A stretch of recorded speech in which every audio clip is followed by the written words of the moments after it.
Ladies and gentlemen, today we are going to be looking at a game where I had a losing position, but I managed to climb out and just play a very, very good game.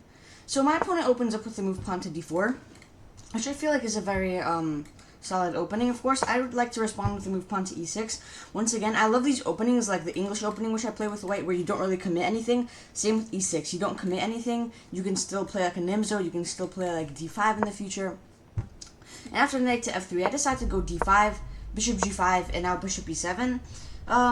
This is a pretty decent line to play for white, but I feel like it just gives black a very easy game, like after bishop e7, because after takes, knight bd2, I don't really feel like there's much here for white. Now, here, I decided to play knight to f6, right? Because just developing the knight, and now pawn to e3 is played. And, okay, the point is, you want to get c4, and now there's a little bit to think about here, you can maybe go knight to d7, and I think that here, what I was going to do is just kind of try to develop, like, go castles here, b6, bishop b7 here, like, rook c here, and that was just going to be kind of the developmental plans, and I thought that I would just be able to get all of those easy moves out, but I kind of start to think a lot. So I castle pretty quickly. I take 14 seconds because, you have a 10-second increment. So that's why the time only went down by 4. And now after bishop to d3, my opponent's still not really spending any time. Now I decide it's the time to go knight bd7. Computer prefers knight c6, but I feel like this is just a very weird move because I feel like you want to play c5. That's like a big thing that you're going for in the future. And I thought knight c6 just gets hard countered by pawn to c3, so I thought knight bd7 was better, and it is, right, because you're just going to go here, here, and have a pretty good game. Now my opponent castles here, and already actually here my position is very nice if I can play pawn to e5. Ultimately I decided to play c5, but pawn to e5 would be a little bit better just because after, like, for example, pawn takes here, here, here, I just got a very nice position with the bishop opened up. For example, here, I can take a pawn already, actually, so he has to go, like, c6. And then already I can maybe, like, play rook e1, probably. And then, just, like, yeah, come back c6 here. And my position is just, like, very nice. Of course, it's very drawish, but it's very good to play as well. Completely fine. And after c5, I play my first inaccuracy of the game. So after c3, once again, I should play e5, because it's the same idea. b6 is a move, but, like, it's not that good because the computer wants you to strike in the center immediately. b6 is like a fine move, right? Because you want to develop your bishop, but in reality you could just do that any time. But I think I just wanted to kind of not commit anything yet and stay solid. And I thought that pawn to e5 would be a very nice move to play in the future as well, simply because you can't really stop it. And I thought that it wouldn't really give me any winning advantage, which is ultimately what I would want. Now my opponent goes knight e5, and I think for a little bit here, I ultimately decide to play the best move, bishop b7, after like about a minute and 30 seconds of thought. Now, here I was thinking, like, what if I like go for a line, for example, that looks like this, where I gotta go takes, and now after knight back, I was looking at f5, and now, yeah, I saw this line of f4, and I couldn't really decide whether this was good to play, and ultimately I thought that my knight is very restricted, my position overall is very restricted, and he can already start playing like moves like g4, and of course really didn't like my position here. So, I mean, let's say he takes, right? Then I thought maybe queen takes, or like knight takes, and now already he can start going here, try to put a pawn here, try to put a knight here, and already you can see computer gives white a nice 0.5 advantage because white just has a much smoother position. So now b6 is played. Now he goes knight e5, of course. I play bishop b7. And now my idea was he actually played f3 for some reason. I don't know. I thought f4 would be much more better. And that's what I was calculating. I thought if he played e4, now I would be able to go here. And my idea was if he does this, then I thought that, for example, like, I would just be able to go, like, takes here, and after, I thought he should take with this to open up the rook. I thought now I just, like, couldn't play this, and I thought my position here is fine. Actually, it's not, because after takes, here, my opponent can, take here, and yeah, now his queen is open. It's not very pleasant. Even though I can go here, actually, which I see, whatever. Oh yeah, and then he defends the pawn. Okay, so computer really doesn't like this. So yeah, instead, after f5, I should go take first. Right, because now after, like, takes, now what? Now you go f4, because now there's no threat to take here. And here your position is actually just fine. Even though you have the doubled pawns, they take up a good space for you, and he can't really expand anything over here, because this bishop is actually not that bad now. So that would be a pretty good line to consider, I thought.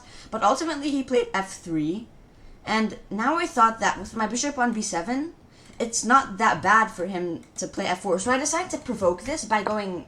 Oh, sorry, I thought here I want takes. Sorry, I don't provoke this yet, but I do provoke something else. So I kind of force the issue. I play queen to d6. Computer wants me to expand on the queen side here, but why did I like queen d6? Well, because now I thought I'm either forcing him to take, which would probably be good for me, and I think that's what he does. Yeah, he goes takes, and then I take back with a knight here to try to build up e5. But now I thought that now if he goes here, now I thought I'd bring this in here. And I thought if he takes with a knight here, I didn't think that would be good. I thought he should take with a bishop, because then he has pressure on this always. And actually missed knight here in this position, but ultimately it's actually going to be very fine. And he does have this line, actually, which I think it would be very good for him if he went for it. Like, already it's going to be very hard for me to play. But ultimately he doesn't go for this, and instead takes. But yeah, here I thought this would just be fine for him, and I thought he would go like here, but I just completely missed this move. And after this, I thought f5, and then I'm going to just take and be fine. Computer actually says that I misevaluate this, gives it a +1 advantage for white. It says the only move here is knight f6, but it's a very complicated position. The computer just thinks d6 is a move that doesn't do anything because f5 would be good there. But he went takes. And now he went f4. Sorry, I just realized I've been saying f5 this whole time. Not f5, f4. And now I realize maybe he has like f5 as an idea. But now that I provoked f5, I realize that there's no need for my knight to be here, because I'm never going to be able to get a push here. Like, for example, this push would just be like pretty bad, probably, because like he can just go here. And then I don't have any... Actually, maybe then I have e5. But it's complicated territory. But now I just decide that, yeah, knight to f6 back is going to be good. And I'm spending quite a lot of time, like, I don't think I should be spending this much time on a move like knight f6. I don't know, I was just kind of paranoid. I was calculating maybe, like, going f6 or, like, some other stuff. I don't know. But after knight f6, queen f3 is played, and here I'm really, like, confused a little bit. So I'm not sure what to do. Obviously here my plan is to go here. And after that, I know I said I wanted to play for a win, but... it's probably just going to be a draw. And I already survived the worst of my position. Like, I feel like he just kind of made a mistake. And now my position is fine. And here, I think for another minute. And I come up with this pretty nice move, queen c6. It doesn't look so good, right? Because it looks like it blocks the bishop. But I thought the bishop is already blocked anyway. And it's not, I can't really unblock it, right? Like, I literally can't. Like, if I take, this pawn is never going to move and let the bishop be on this diagonal. If I go lock it down, bishop's definitely not going to be able to move on the diagonal. So I thought queen g6 was fine, and now knight here just has another defender. So it'll be possible. Let's say he does nothing, this is a good move. And I thought, like, he goes here, maybe comes back, now f5 maybe, actually, then he could maybe try to go here. But now, computer says I can go here and already actually have a minus 0.5 advantage, because this pawn takes up very nice space for me. But instead of that, he plays rook fc1, which I also thought was a little bit of a weird move, because I didn't really see what he was trying to do here, right? Because you don't really want to go c4 and actually open my bishop now. I thought like rook here would be better, right? Just to like prevent anything like that from happening. Or try to build up maybe moves like pawn to e4 in the future. But rook fc1 I didn't really think did much, right? Because it's a closed file, and it's probably not good for him to open it. Now I take the opportunity to go knight to e4 without much thought. And after queen e2, which I thought was kind of just letting me off the hook, I thought that here he should have went for this, which actually gives me a little bit of not an advantage, but like, I don't know, I thought that was the best way for him to play, and then try to target the pawn, and if I ever commit f5, he can try to maybe get the knight here, and I thought that position would just be very hard to play or defend for me. So, but after queen e2, I thought he just lets me take, and now there's nothing. Now I think for a little bit, I want to play f5 now, because now I think that f5 doesn't really have, you know, any bad thing to it, because he can't go with like knight to e5 anymore, because he doesn't have a knight. But ultimately, I decided that it's good to lock the position down first. So I kick his bishop one move, and he goes back to b1 here, which surprises me, because it kind of disconnects the rook. And I thought he should go bishop c2 to try to reroute over here. Maybe he didn't like it because he thought that it blocked the rook somehow. But the rook isn't really doing anything here anyway. Like, the rook would be much better if, you know, he went over here. And this just blocks the rook. So once again, not a very good move by my opponent. And now I decide to just go f5. And now he goes bishop c2 back, which, you know, you never want to do this, where you go here and then bishop c2 back, because you just waste a move. Like, for example, you could have had, if you went bishop c2 right away, I would have played a5. Sorry, I would have played a5. You could have already played queen e1, which is like the move that you got in the game, without my queen being on d6 first. So, which happens later in the game, because after f5, bishop c2, b5, now he goes queen to d1. But he just allows me b5, which is a very nice move now. And I kind of missed his idea of queen d1. And queen d1 is a very high-level move. Computer calls it an accuracy, but this is kind of how you're supposed to play chess. This is, you know, have to build up your ideas. The point, I thought, was for him to try to go over here. But actually, I realized that after queen d6, his idea here was to play pawn to g4, which I missed. And here already, I feel like my position is fine, because I see a good defense for this move, but it startles me a little bit, and I spend a little bit of time. I spent actually another minute, g6, and now I already only have 4 minutes and 44 seconds left on the clock. Of course, there is a 10-second increment, but it's still very hard to, you know, try to play with 10-second increment when you're low on time, especially in a complicated position, like if he ever opens the queen side up, which I think he can. But after the move pawn to g6, he has options. You never want to take here, of course. If you take here, I'm just going to be completely winning. Computer says I'm not, but ultimately this pawn is just going to be lasered by these rooks, and it's just going to be a horrible position for you to try to defend. Like, the only reason why white isn't completely losing here is because this bishop is on a really terrible square. Like, if my bishop was on e4 here, I would be completely winning. Like, it would be like -2 for me. But, of course, that's not how it is here, because my bishop is pretty bad, and I can't really get it to a good square either, because all my pawns are on light squares, pretty much. So, instead he plays queen e2, which I feel like is a good move, because you're trying to go over here. Now I decide to quickly play king g7, because I don't want to keep spending 1 minute on every move, you know, to try to play a perfect game. And after pawn to g5, I played rook h8, because I think here my idea was to try to like go h6 and try to get my rooks on the file, and that's how I thought I would maybe be able to play for a win. And now after king to g2, I kind of realized that if I go for this, I thought that he would be able to go here. Now I can lock it up and it'll be a draw, but now I thought if I go for this line, he's going to be able to get his rooks here, and even though I thought it was still a draw, right? I thought that now he could use this open file, like, quicker than I could, and get his queen here, and maybe try to go here. Ultimately, it's, fine, but even, like, this endgame I thought was, like, kind of annoying for me. Even though, actually, it's very winning, I just kind of miscalculated that, even though my bishop here sucks, it can't do anything.